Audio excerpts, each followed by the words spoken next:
అంబర్పేట్ మూసి పరివాహక ప్రాంతంలో ఎమ్మెల్యే కాలేరు వెంకటేష్ పర్యటన. తమ ఇళ్లకు రెడ్ మార్క్ వేశారని తను బాధను వెళ్లబోసుకున్న బాధితులు బోరున ఏడుస్తూ కాలం ఎమ్మెల్యే కాళ్ల మీద పడ్డ బాధిత మహిళ. కంటి మీద కొనుకు లేదంటున్న ప్రజలు. వారికి ధైర్యం చెప్పిన ఎమ్మెల్యే కాలేరు. అంబర్పేట్లోని మూసి పరివాహక ప్రాంతం తులసిరామ్ నగర్ లంకా ఏరియాలో పర్యటించిన స్థానిక బీఆర్ఎస్ పార్టీ ఎమ్మెల్యే కాలేరు వెంకటేష్ తమ ఇళ్లకు రెడ్ మార్క్ వేయడంతో వందలాది మంది బాధితులు ఎమ్మెల్యేను చుట్టుముట్టి తమ బాధను వెళ్లబోసుకున్నారు. వారి బాధలను ఎమ్మెల్యే అరుగుల మీద కూర్చొని విన్నారు. కూలీ నాలి చేసుకుని కష్టపడి సంపాదించిన డబ్బుతో ఇళ్లు కట్టుకున్నామని ఉన్న ఫలంగా ఇళ్లకు మార్కింగ్ వేసి కూలగొట్టి ఎక్కడో నగరం బయటకు తమకు ఇల్లు ఇస్తా అంటే ఎలా అని ఎమ్మెల్యే వద్ద వారు వాపోయారు. తమకు తగిన న్యాయం చేయాలని బాధిత ప్రజలు వేడుకలు చేశారు. ప్రతిపక్షంలో ఉన్న సమయంలో డబుల్ బెడ్రూమ్ ఇళ్లు నాణ్యత లేవని గతంలో రేవంత్ రెడ్డి పేర్కొన్నారని, ఆ ఇళ్లు తమకు ఎలా కేటాయిస్తారని మరికొందరు ఎమ్మెల్యే వద్ద వాపోయారు. అటువంటి ఇళ్లు తమకు వద్దని తెగేసి చెప్పారు. పనులు మానుకునే అధికారులు వచ్చి ఎప్పుడు ఇళ్లు కూలగడతారోనని బిక్కుబిక్కుమంటూ బతుకుతున్నామని బాధిత ప్రజలు ఎమ్మెల్యే వద్ద పేర్కొన్నారు.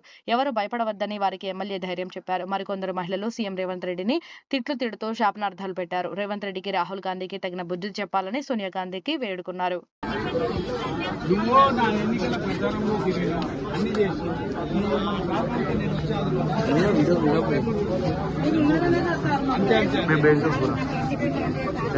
బయట రేవంత్ రెడ్డి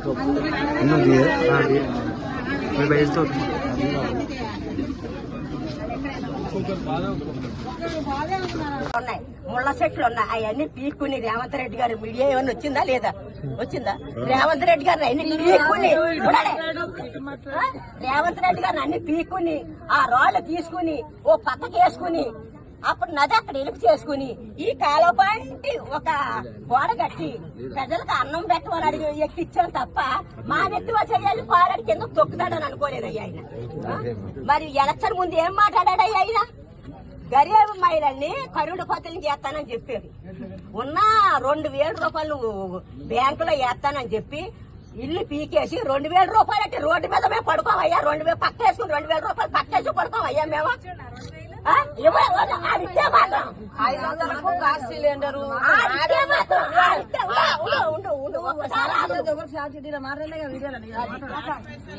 ఆడిచ్చిన 2,000తో రోడ్డు మీద పక్కేసి పడుకోమయ్యా మేము.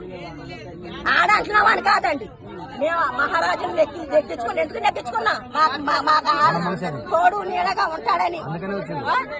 ఏంటంటే ఆయన దేవుడికి వద్దు మళ్ళా చెప్తాను. ఓ సోనియా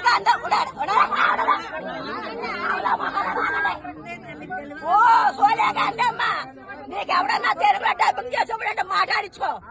రేవంత్ రెడ్డి అదుపులో పెట్టుకో. ఓ రాహుల్ గాంధీ, నువ్వు కూడా రేవంత్ రెడ్డి అదుపులో పెట్టుకో. ఒకవేళ నీ చేతిలో పోతే ఆయన ఎవరికైనా చూపించండి, ఆయన మెట్లెక్కిందేమో. అంతేగాని ప్రజల మీద పడద్దని చెప్పండి. ప్రజలతో మాట ప్రజల కడుపుల మీద కొట్టొద్దని చెప్పండి. ప్రజలకు అన్యాయం చేయొద్దని చెప్పండి. ఓ సోనియా గాంధీ, నీకు తెలుగు రాకపోతే పరాయి దేశం పిల్లవన్నా మా దేశం కోడలో ఆహరించు. పరాయి దేశం పిల్లవైనా నిన్ను మీ పిల్లలు మా పిల్లలకి ప్రేమిస్తున్నాం. బుద్ధి చెప్ప ఆయనకి, బుద్ధి చెప్పి బుద్ధి బుట్ట నెత్తి పడట్టండి ఆయనకి. అంతేగాని ప్రజల మీద పోవడకండి. ప్రజల మీదకి రావద్దు, ప్రజల కడుపు కొట్టద్దు. ఆ ఏలా మీరు ఏం చెప్పావు? నేను 2 మాటలు మాట్లాడాను.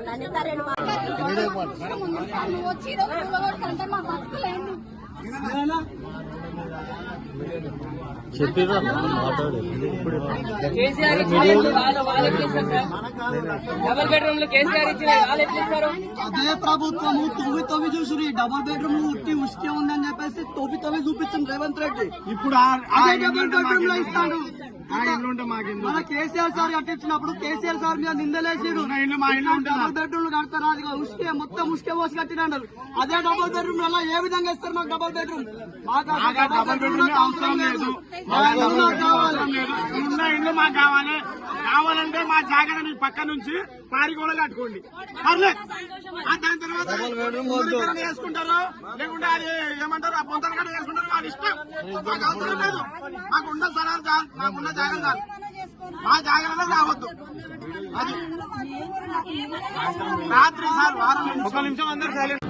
అయితే మనం ఈ రెవెన్యూలు మీకు పోలీసుకు ఇన్ఫర్మేషన్ ఇచ్చి వస్తారు కదా, మాకు కూడా కొద్ది ఇన్ఫర్మేషన్ ఇవ్వండి. ఏం ఇన్ఫర్మేషన్ లేక వాళ్ళు పనులకు పోతలేరు, భోజనాలు చేస్తలేరు, ఏం చేస్తలేరు, బాధపడుతున్నారు.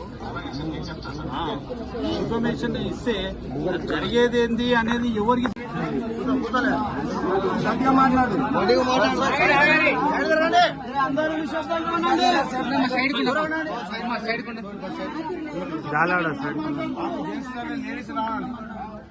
నువ్వు లేవు, ఎవ్వరు లేరు మాకు.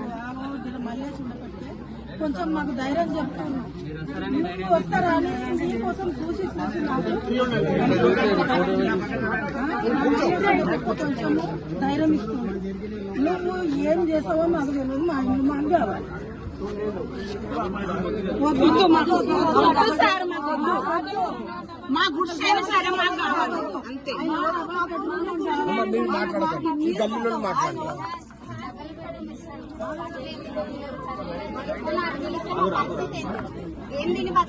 వద్దు సార్, డబల్ బెడ్రూమ్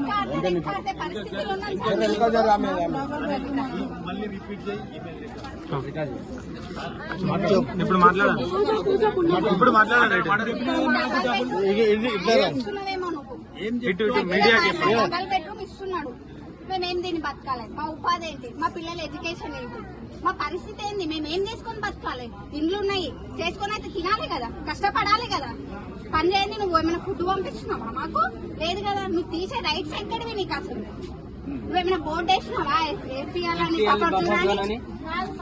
అప్పుడు ఇచ్చేటప్పుడు నువ్వు ముందే బోర్డు పెట్టుకోవాలి. నీ ప్రభుత్వం అయితే అసలు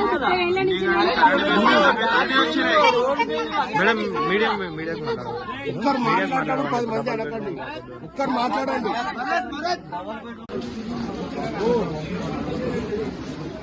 లేడీస్ పళ్ళకు పోతాడు. పళ్ళకు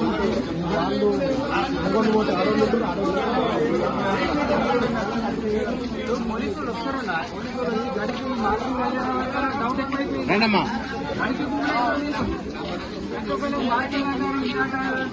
జై తెలంగాణ. నాయకత్వం.